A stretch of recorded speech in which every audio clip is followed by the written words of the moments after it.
welcome to Fortitude Immigration. So there have been a lot of questions and changes to coming to Canada for different pathways. So I'm just going to jump right in and maybe address some of them for you. So a lot of questions I get on Facebook and other means of social media is, how can I come to Canada? So that's an open-ended question. If you're trying to come to Canada during COVID to work, that is probably unlikely to happen unless you are coming to work in essential services, which would obviously be in our health sector or agriculture, things like that. The reason being is there is a very high unemployment rate right now due to COVID. A lot of businesses have closed down. So it is hard to obtain the documentation required to apply for a travel visa, or work permit, depending on what you require. So in saying that, the main document you need in order to come and apply for work status is a labor market impact assessment, or LMIA. It's where an employer applies through Service Canada for permission to hire a temporary foreign worker to come to Canada. And in doing so, it's a very lengthy application process. They need to advertise and show that they can't hire Canadians or permanent residents to do that job. A lot of people who are semi-skilled ask me if they can come to Canada to work, and those are even harder to obtain because Canadians and permanent residents can definitely do food service, cooks, things like that. Is it impossible? No. Can it be done? Yes, but that employer has to be willing to do the work and pay the application fee in order for that to be done. Also, please note the employer should never be asking for money from you in order to make that application to Service Canada for an LMIA. That is their expense, not yours. Now, in saying that, skilled workers would have also a hard time during COVID in order to get an LMIA, because unless you're in a specialized field, again, we have Canadians and permanent residents who can do the job. So my suggestion is find a recruiter who, not all immigration consultants are recruiters. There are a select group of people who are. Also note what fees you should and should not be paying for in order to obtain a job in Canada. There are strict rules that protect temporary foreign workers when coming to Canada. So if you're coming to Canada, you should not be applying to an employer or recruiter who is going to be charging you or making you pay back any expenses to that employer for hiring you. You should be obviously researching things. Should you be paying for the visa application? Most times, yes, that is your expense. Travel to Canada is the employer's expense. Putting you up in accommodations and finding you accommodations is their responsibility. If you are coming as a semi-skilled worker, then that definitely is their expense. If you're coming as a skilled worker, that would be your expense. But most recruiters would make the employer pay for you to come to Canada, regardless if it's semi-skilled or skilled.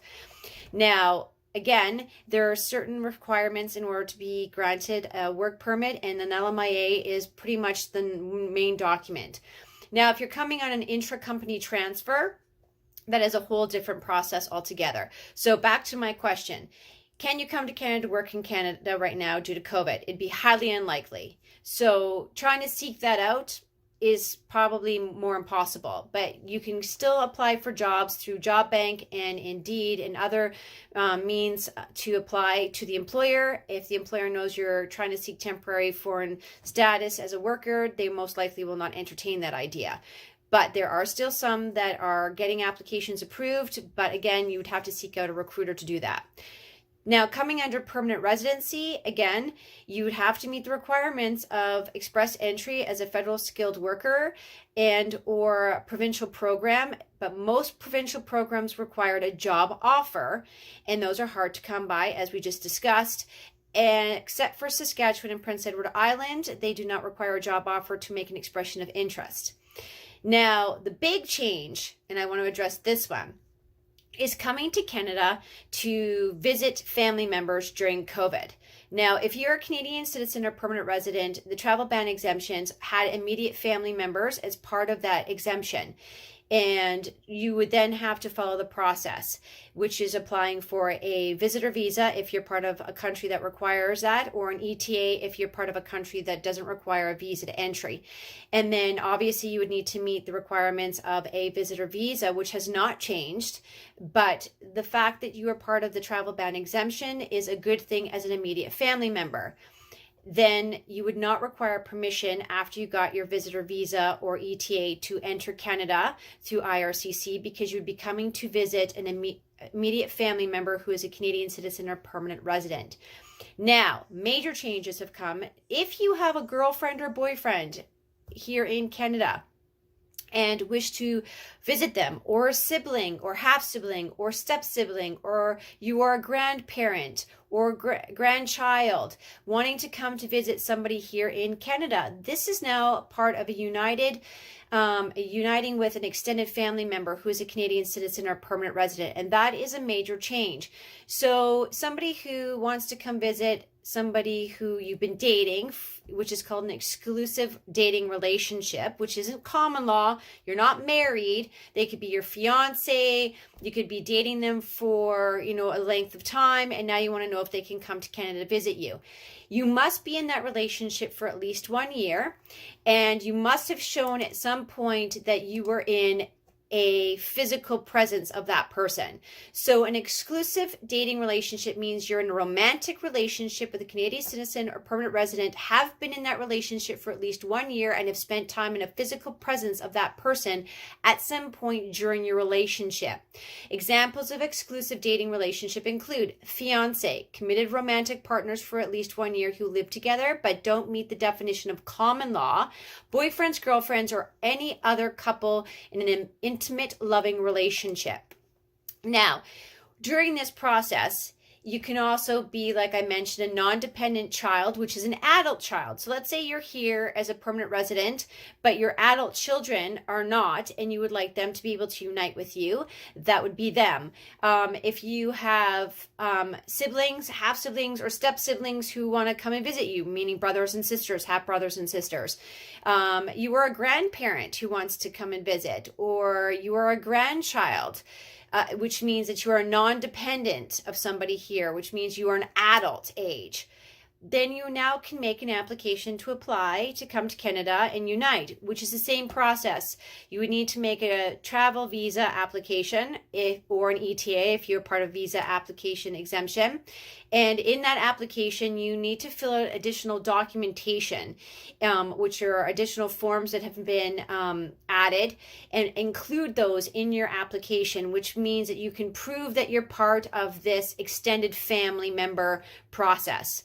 And in that, you will also make an application for IRCC to grant you permission to come to Canada at the same time. Now, let's say you've already made an application to come to Canada as part of an extended family member. Let's say your fiance or boyfriend or girlfriend has already made that application.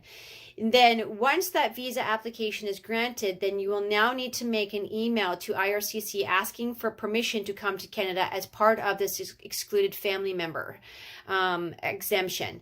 So there's different steps depending on what process you've already undertaken. So these are all very good changes, but they all required the same documentation and proof to come to Canada as a visitor. You still need to show ties to your home country, reasons for coming to visit. You need to be showing now that you are here for more than 15 days. You will need to quarantine and have a quarantine plan to come to Canada for coming and entering. But also another change is humanitarian compassionate grounds, which was not part of the choices before. So let's say you have a family member who is ill, or you have a family member who is giving birth and you want to be part of that. Somebody has passed, is now deceased. There are many reasons to want to come under the compassionate reasons.